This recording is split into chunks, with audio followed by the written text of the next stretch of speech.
दक्षिणी लेबनान से सटा उत्तरी इजराइल हिजबुल्लाह के हमलों की आग में जल रहा है।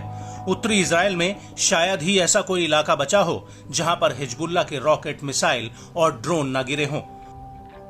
और इन हमलों की वजह से लेबनान बॉर्डर से सटा इजरायली क्षेत्र करीब करीब वीराने में तब्दील हो चुका है।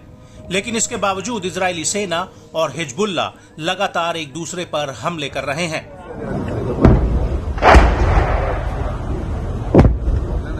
हालांकि आईडीएफ रक्षात्मक मोड में है, जबकि हिजबुल्लाह आक्रामक होकर हमले कर रहा है। हिजबुल्लाह के हमलों की वजह से इजरायली सेना को इस इलाके में बहुत बड़ा नुकसान हो रहा है। और अब इसी कड़ी में हिजबुल्लाह ने 6 अगस्त 2024 को उत्तरी इजराइल के ऊपर कई सिलसिलेवार हमले किए हैं, जिससे इजरायली सेना को जानमाल का सबसे ज्यादा नुकसान हुआ है। दरअसल इस बार हिजबुल्लाह ने कैला बैरक्स में बने इजराइल के एयर और मिसाइल डिफेंस सिस्टम पर ताबड़तोड़ तरीके से बमबारी की है। साथ ही जारिद बैरक्स के पास अबू दाजा हिल और तालेत अल करंतीना में इजरायली सैनिक इकट्ठा हो रहे थे, जिन पर हिजबुल्लाह ने मौका पाते ही हमला कर दिया। हिजबुल्लाह का कहना है कि उसने कब्जे वाले कफार चौबा में भी रोइशत अल अलाम में आईडीएफ पर रॉकेट प्रोपेल्ड हथियारों से हमला किया है। हिजबुल्लाह का यह भी कहना है कि उसने अल मर्ज में भी गोला बारूद बरसाया है।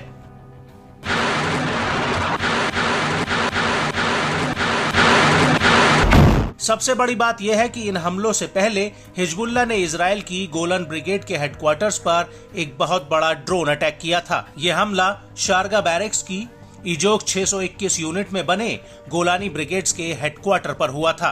यहाँ पर हिजबुल्लाह ने कामिकेज ड्रोन्स का एक जत्था फायर कर दिया था, जो सीधे अपने टारगेट पर जाकर गिरा था।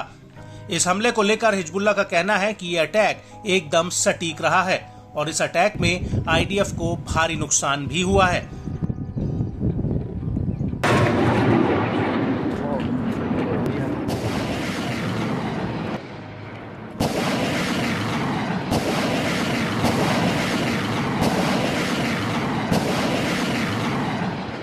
वहीं दूसरी तरफ इस हमले के अलावा रोइशत अल अलाम साइट पर हिजबुल्लाह ने इजराइल के बख्तरबंद वाहनों पर गाइडेड मिसाइलें भी दागी हैं। हिजबुल्लाह के मुताबिक ये मिसाइलें सीधे आईडीएफ के वाहनों पर जा गिरी, जिसमें चालक दल या तो मारा गया या फिर घायल हुआ है। हिजबुल्लाह ने इस हमले को लेकर एक बयान भी जारी किया है, जिसमें उसने कहा कि पहले तो उसने कब्जे वाले शीबा फार्म्स में आईडीएफ पर निगरानी रखी और जैसे ही इजरायली सेना की गाड़ियां हमले वाली जगह पर पहुंची तो उनके ऊपर अटैक कर दिया गया।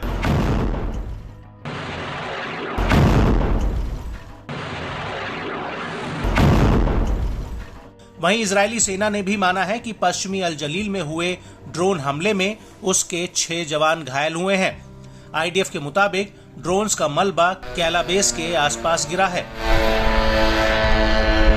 वहीं इजरायली मीडिया का कहना है कि रूट नंबर 4 के पास दक्षिणी नहारिया में कुछ सेटलर्स भी घायल हुए हैं और इसी इलाके में इजरायली इंटरसेप्टर मिसाइलें आकर गिरी हैं।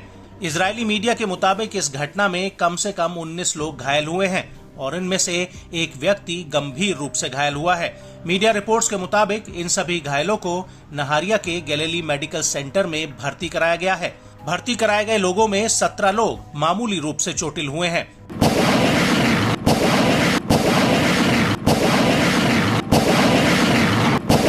और बड़ी बात यह है कि अब आईडीएफ ने भी मान लिया है कि इजराइल की एक इंटरसेप्टर मिसाइल फेल होकर नीचे गिरी थी, जिससे यह इलाका प्रभावित हुआ है।